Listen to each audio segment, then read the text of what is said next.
Good afternoon, everyone.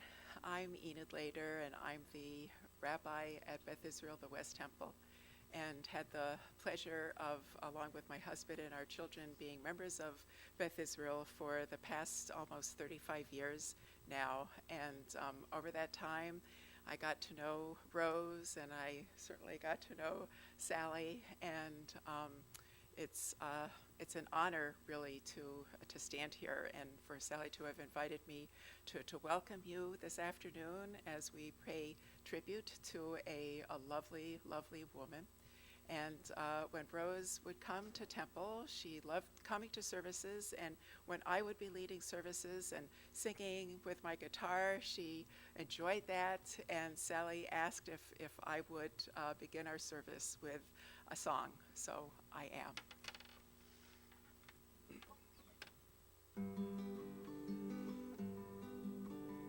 Each of us has a spark inside, a warm and special glow. It's a quiet flame that never dies, the Ner Tamid in every Jewish soul. An eternal light through history, sometimes bright and sometimes dim, but always there in each of us, shining from within. It lights our way, the paths we take. It shines from one to another. It illumines our days when we celebrate, when we thank God for each other. Each of us has a spark inside, a warm and special glow. It's a quiet flame that never dies, the Ner Tamid in every Jewish soul. An eternal light through history, sometimes bright and sometimes dim, but always there in each of us, shining from within. At the beginning of time, God made light and saw that it was good. There's a bit of that light in you and me, by our Elohim and Ha'or Kitov. Each of us has a spark inside, a warm and special glow. It's a quiet flame that never dies, the Ner Tamid in every Jewish soul. An eternal light through history, sometimes bright and sometimes dim, but always there in each of us, shining from within. Yes, always there in each of us, shining from within.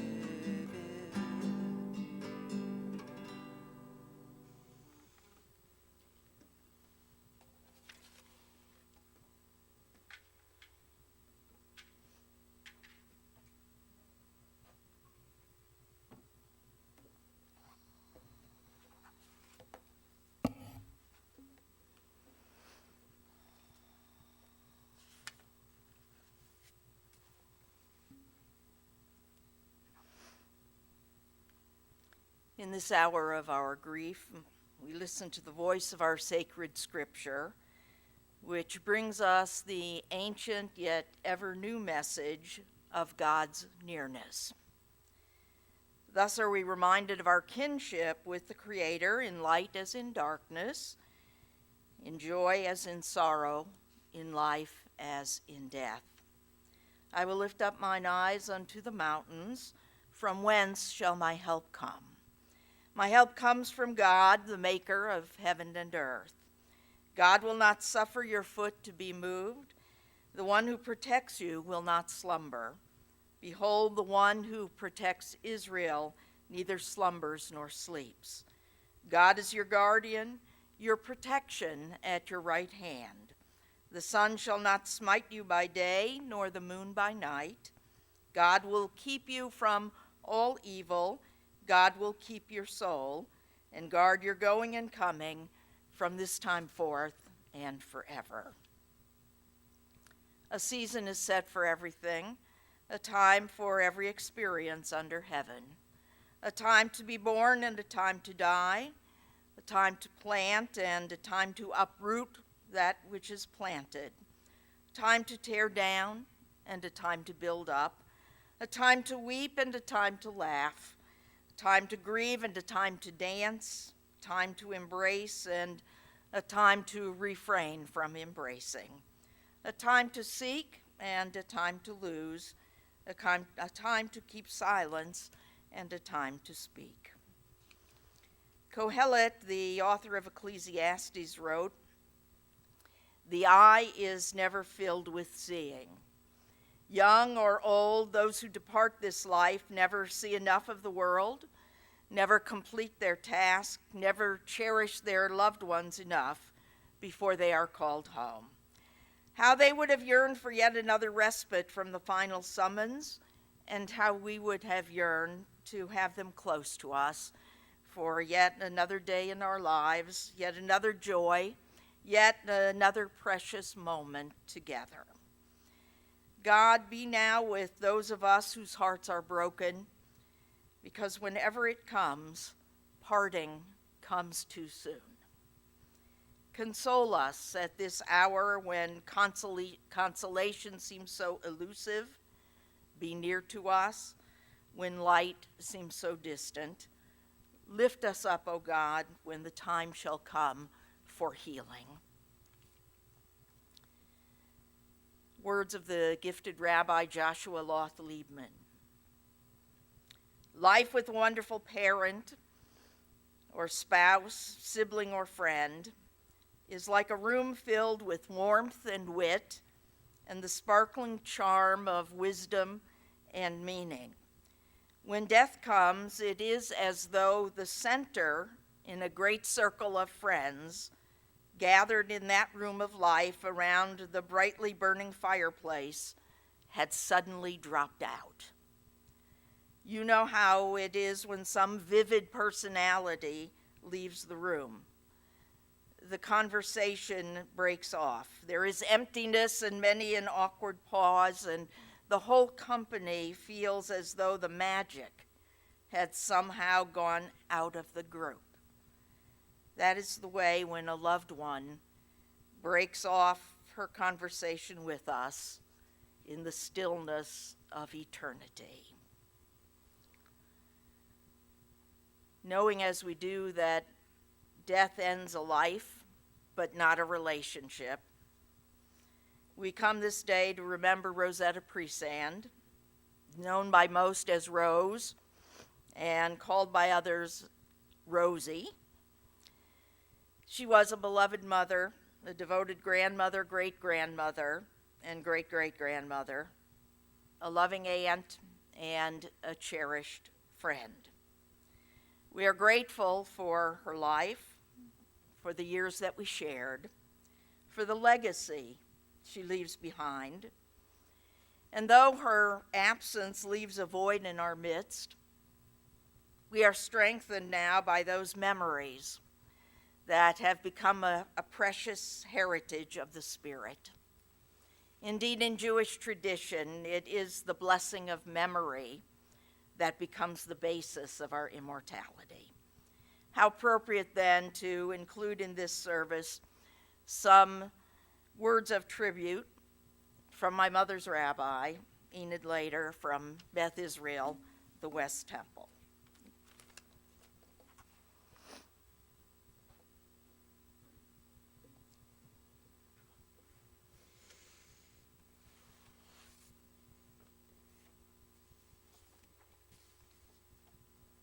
What an introduction. Who would have known? Oh, I feel so humbled and very honored to have known Rose Priesand. I have been visiting with her since she was living at the senior apartments on Warrensville Center Road. The expression on my face on my first visit, on perhaps anyone's first visit, was amazement as I turned the corner into her apartment to see display case upon display case filled with salt and pepper shakers, hundreds and hundreds of them. and Rose knew each and every one, and where each pair was from, and who gave it to her. It seems to me that one of her favorites was of President John F. Kennedy sitting on his rocking chair. I happened to look it up on the net. Depending upon which one it is, it's worth $48. Of course, the other first thing that you saw when you walked into Rose's apartment was the silver poster commemorating the 25th anniversary of the ordination of her daughter, Rabbi Sally. She was humble, like her daughter, but she was truly so proud. And the other first things you saw were all Rose's photographs of her family, her children, her grandchildren. As time went on, her great-grandchildren, her great-great-grandchildren, all around the rooms, and many with them all around her, their beloved mother and grandmother. Rose in those days only wanted me to stay for lunch, and she would make a delicious lunch for me, and we would sit and eat together. The best part for me was dessert. Rose would serve the most perfectly formed and delicious buckeyes I had ever eaten, each one meticulously formed and dipped just so that the peanut butter ball just peeked out from the chocolate. And there was a tiny little hole at the top where the toothpick had been, right, to dip it to just the right place. And she would send some home with me for Harry and our daughters. Rose watched my daughters grow up at Temple and was always asking about them. As Rose's eyesight grew dimmer, I would bring my laptop with me to show her larger and larger photos. She was very patient with me as I would tell Inkfell about them, and then she would tell Inkfell about her grandchildren too. Rose was so excited for me when I shared with her that I was going to rabbinical school. She supported me all the way. Rose always wanted to know how things were going at the temple. She loved reading our temple bulletin, and when she could no longer see well enough to read it herself, she had it read to her. She always asked for people by name and enjoyed hearing about our programs and our progress. Visiting with Rose at Menorah Park found her surrounded by a smaller version of her salt and pepper shakers collection, her treasured poster of Sally, and her treasured photos of her family surrounding her, especially on the occasions of her 90th and her 100th birthdays. She could not see them, but she knew exactly where they were, and she could tell you exactly where they were and who was in them and what they depicted. Over the years, Rose always appreciated the cards and pictures our religious school students would make and send to her. And our 4th and 5th grade class got to visit with her right before this past Purim. What a special treat for Rose and all of our students. Rose loved her family and her dear friends and mourned her losses. You don't live to be 101 without losing people in your life. But you also don't live to be 101 without enriching the lives of others. I am so glad I got to visit with Rose just 2 weeks ago. She had finished breakfast and I had come at just the right time to have a nice chat. We talked about the previous night's Seder, and she shared her disappointment with me that the new rabbi did not lead the Seder. Where was he? She was tired, but she was glad to see me.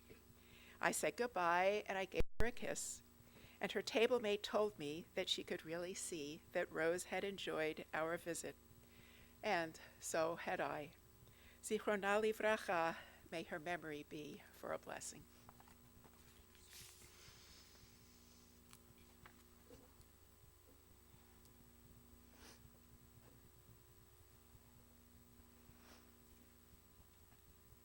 My mother really loved being a member of Beth Israel, and she loved you, Rabbi Lader, and very much appreciated your friendship and the attention you gave her all these years, as did all our family. My brother and I know that Beth Israel is undergoing phase 2 of its renovation program, And so we are asking that memorial contributions be sent to the temple for the purpose of endowing one of the classrooms in the memory of our mother and our father. And we thank you all in advance for your generosity and kindness.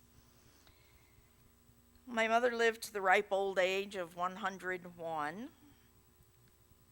Sometimes we thought she would live forever, or at the very least, to the biblical age of 120.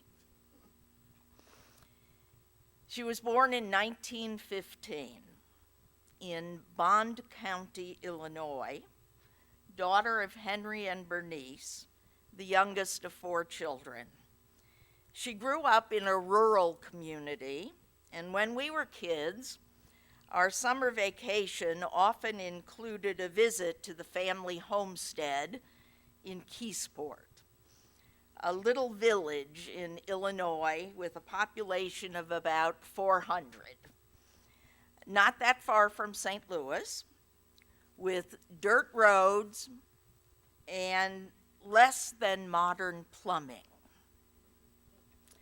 During the day, we would sit on the swing on the front porch and wave as the neighbors went by, often in horse and buggy.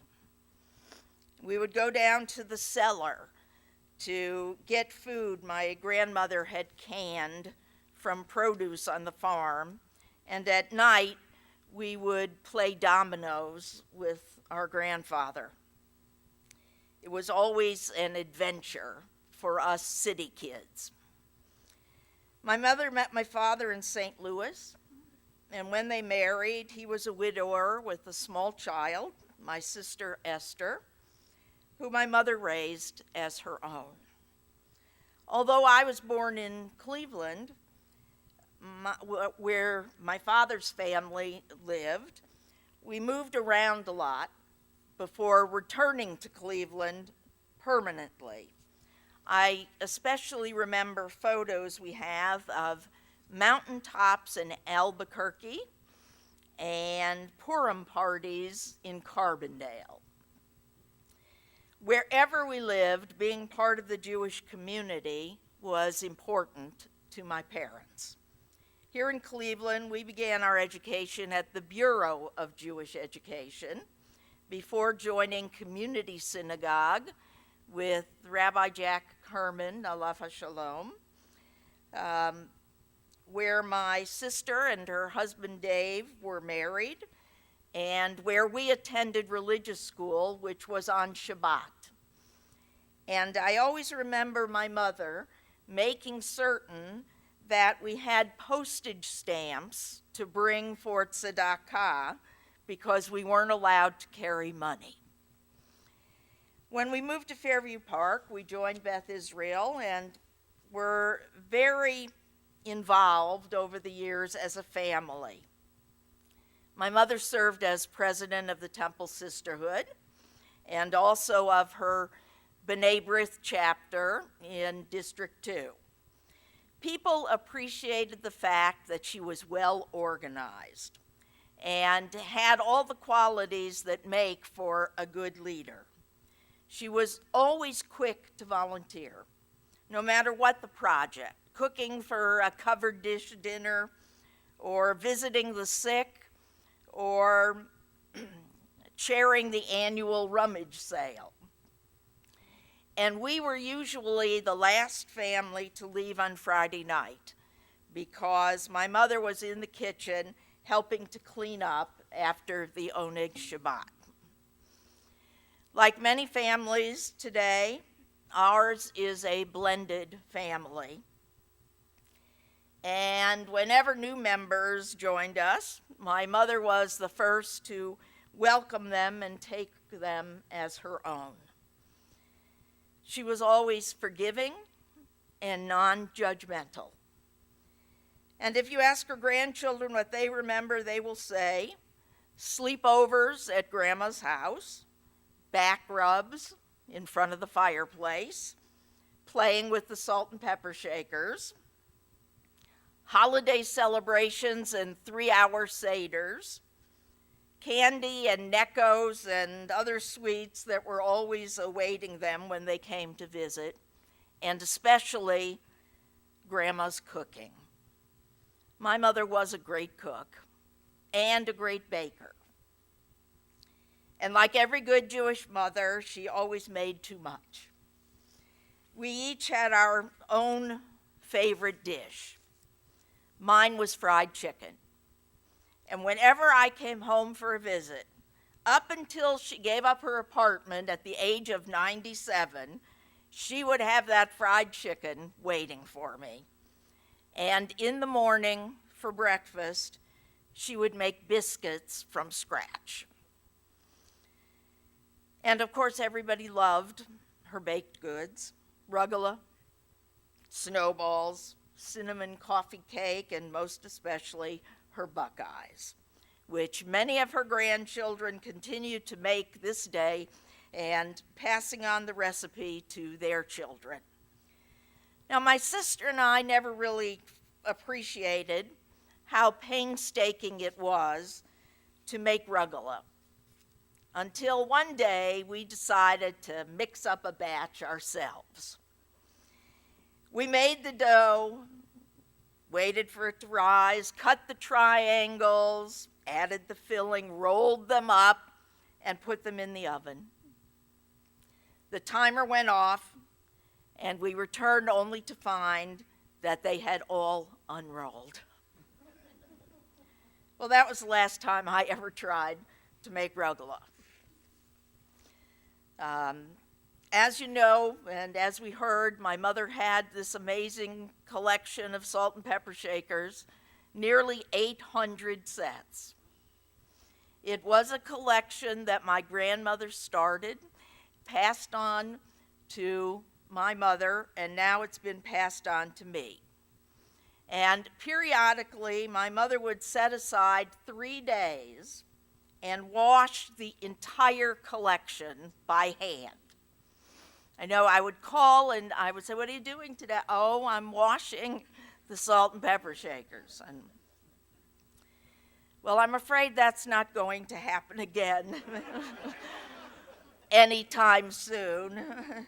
And I hope, Mom, that you will forgive me.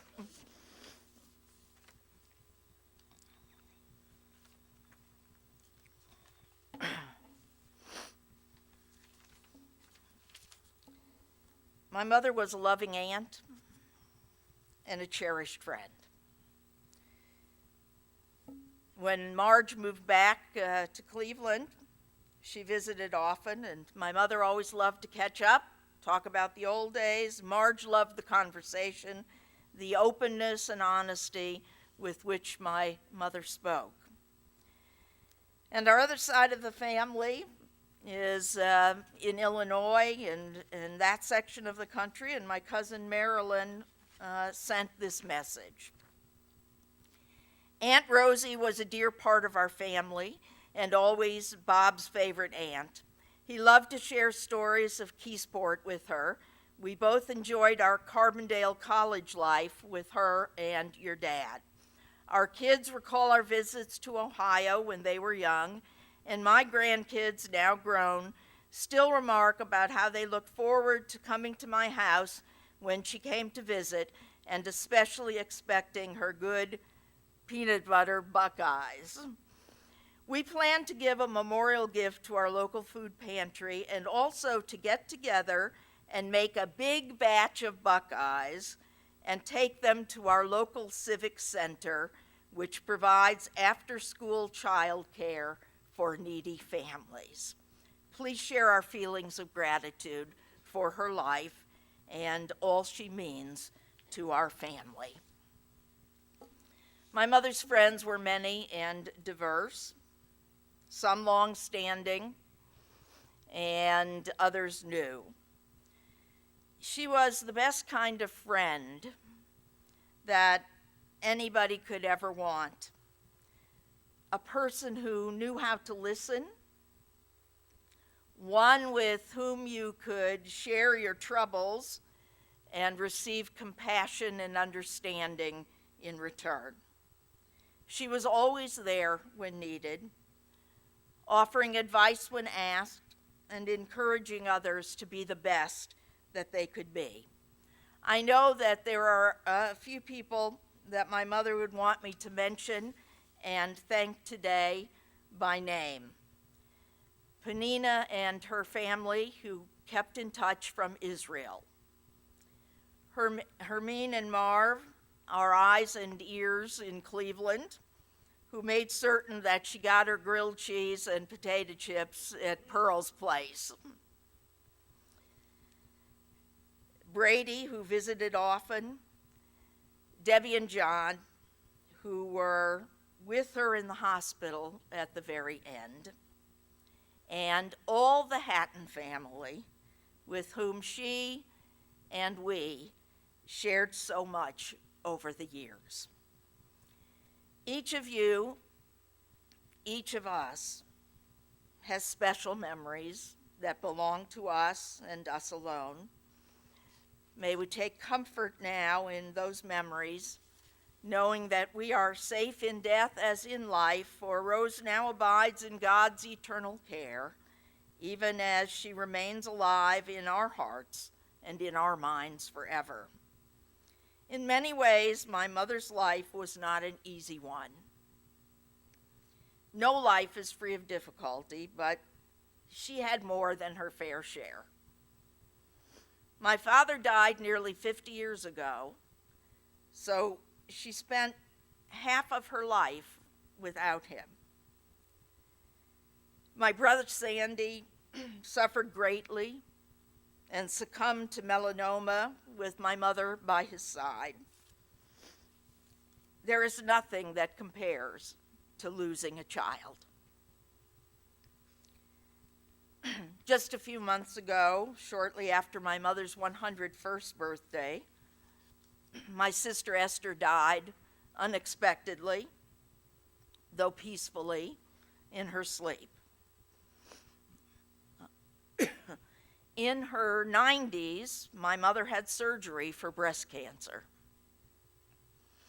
And over the years, she was there for the many medical challenges that Chuck and I have faced. We never heard her complain. And she never took for granted even one day. I remember the day before her 100th birthday, someone came up to her in the hallway to wish her a happy birthday, and she replied, "I didn't get there yet."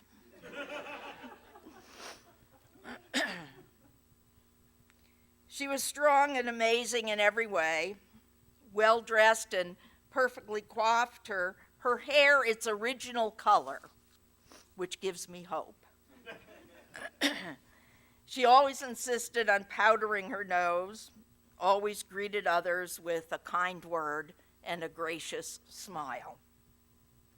My family and I are grateful that she spent her last years at Menorah Park, which provides a caring community for all who live there. Not every city is fortunate enough to have such a facility. Considering her age, Mom was probably one of the most active people there. She rarely missed a program in the auditorium or the piazza. She went to exercise every morning, and in fact, if you asked her the reason for her longevity, she would say exercise. She went to physical therapy twice a week. She could do 25 minutes on one of those bicycle things.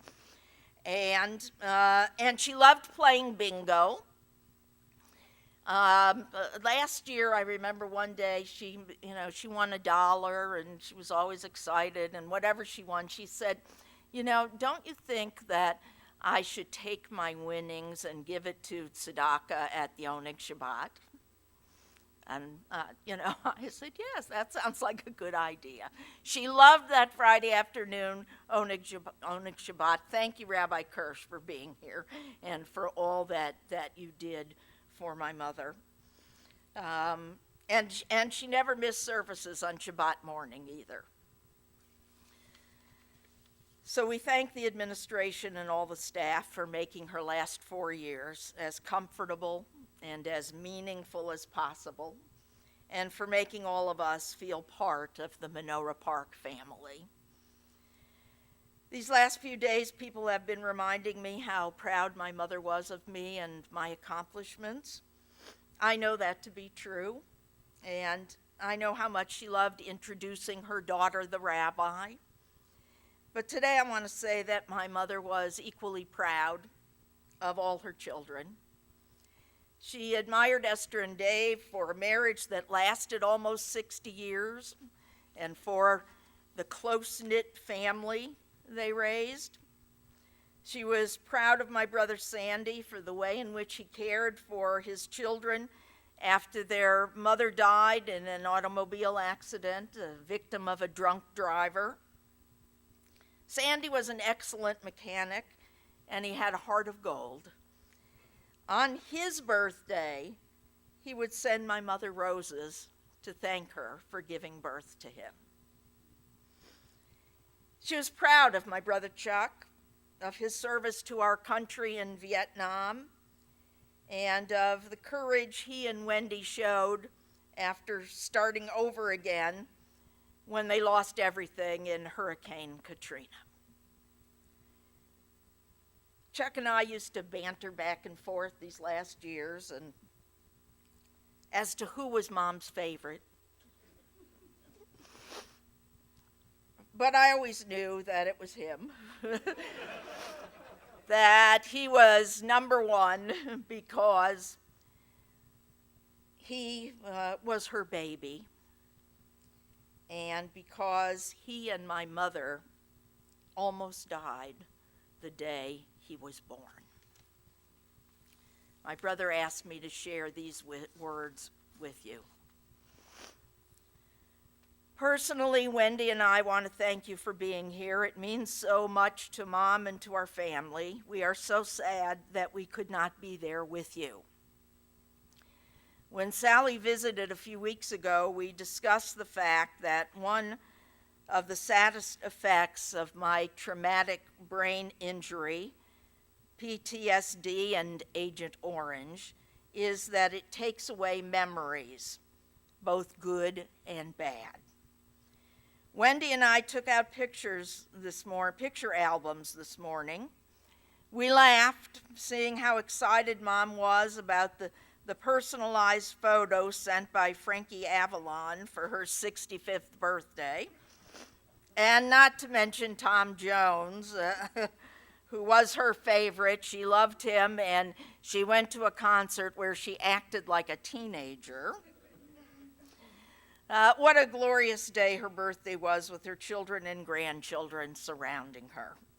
We looked at pictures of our wedding, how young we all were, pictures of Mom and Debbie Pete riding around with the convertible top down, pictures of Mom visiting with the kids, birthdays with friends and families, trips to Cleveland.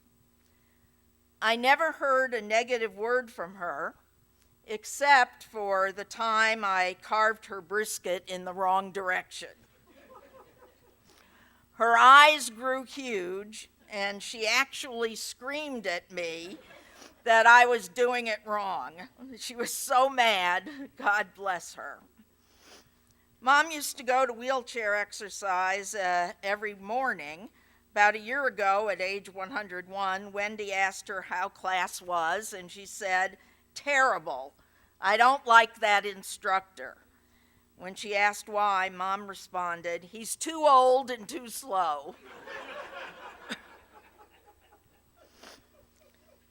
For the past 25 years or so, we have called Mom every day at 4:15.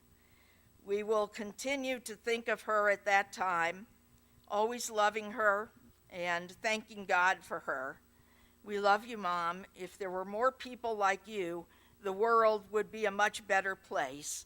May your soul be at peace. Now, there are two more things I want to share with you. One, a letter I wrote to my mother, and the other, a poem. we don't often take the time to tell our parents or others while we can how much we appreciate the influence they shed over us. I had that opportunity several years ago when our good friend Hermine arranged for the Sunshine Club at Warrensville to honor my mother. And here is the letter I wrote. Dear Mom, how wonderful to know that you are being honored for your many efforts, and how sorry I am that I can't be there to celebrate with you. No one deserves this honor more than you do, although I know that your kindness comes from the heart and never for the sake of a reward. On public occasions, I have often thanked you and Dad for giving me what I consider one of the greatest gifts any parent can give a child, the courage to dare and to dream. Your love and support enabled me to accomplish my goal and become a rabbi at a time when there were no women rabbis. I have neglected to tell you, however, what a wonderful role model you have been for me. You are always willing to help others, and watching you has made me a more compassionate person. Whenever people compliment me on my sensitivity, I always give you the credit. The Talmud teaches that in each and every generation, there are 36 righteous people, Lamed Vavniks, for whose sake the world continues to exist. Jewish lore portrays them as quiet and unassuming, not knowing how special they are, but whenever help is needed, they appear and somehow make life easier for others. I truly believe that you are one of the 36. And I also believe that God mourns with us today, having lost a Lamed Vavnik, a righteous one whose deeds help the world to exist. And finally, I want to share with you this poem. You may know it. It's called The Dash, written by Linda Ellis. I read of a man who stood to speak at the funeral of a friend. He referred to the dates on her tombstone from the beginning to the end. He noted that first came the date of her birth and spoke of the following date with tears. But he said what mattered most of all was the dash between those years. For that dash represents all the time that she spent alive on earth, and now only those who loved her know what that little line is worth. For it matters not how much we own, the cars, the house, the cash. What matters is how we live in love and how we spend our dash. So think about this long and hard. Are there things you'd like to change? For you never know how much time is left that can still be rearranged. If we could just slow down enough to consider what's true and real, and always try to understand the way other people feel, and be less quick to anger and show appreciation more, and love the people in our lives like we've never loved before. If we treat each other with respect, and more often wear a smile, remembering that this special dash might only last a little while. So when your eulogy is being read, with your life's actions to rehash, would you be proud of the things they say about how you spent your dash? My mother spent her dash well. She was rich in those things that matter most, and wise in ways that count. We are grateful for her life and legacy, and we know that her name will always be remembered for blessing. Birth is a beginning and death a destination, but life is a journey, a going, a growing from stage to stage.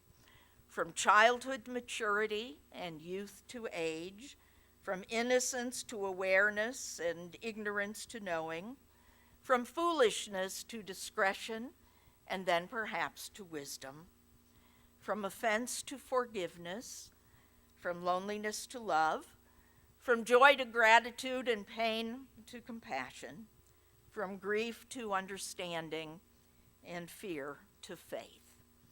From defeat to defeat to defeat, until looking backward or ahead, we see that victory lies not at some high place along the way, but in having made the journey, stage by stage, a sacred pilgrimage.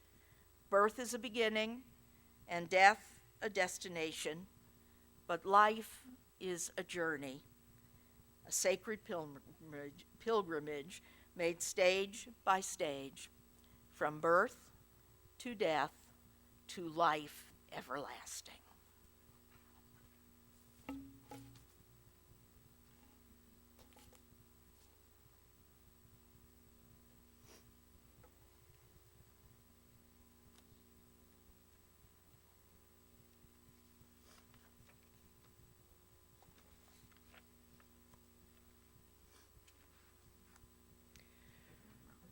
Yes.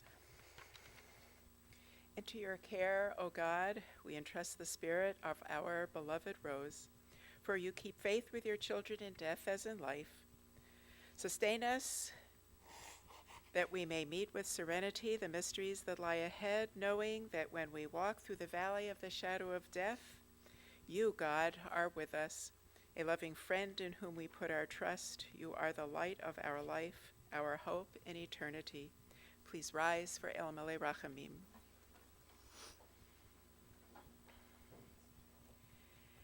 El Malei Rachamim, Shochen Bamromim,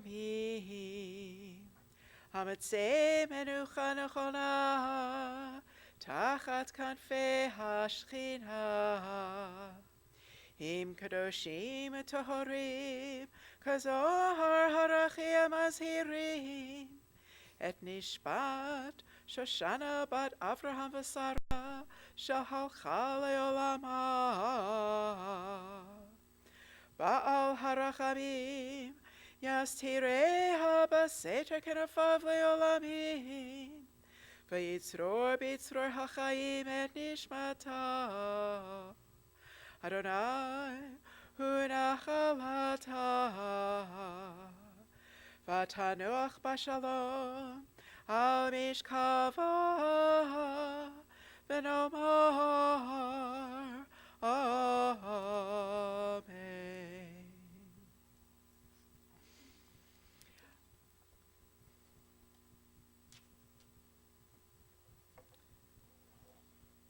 O God, full of compassion, you who dwell on high, grant perfect rest under the wings of your presence to our loved one who has entered eternity. Let her find refuge forever in the shadow of your wings, and let her soul be bound up in the bond of eternal life. For you, the everlasting God, are her inheritance. May she rest in peace, and let us say, Amen.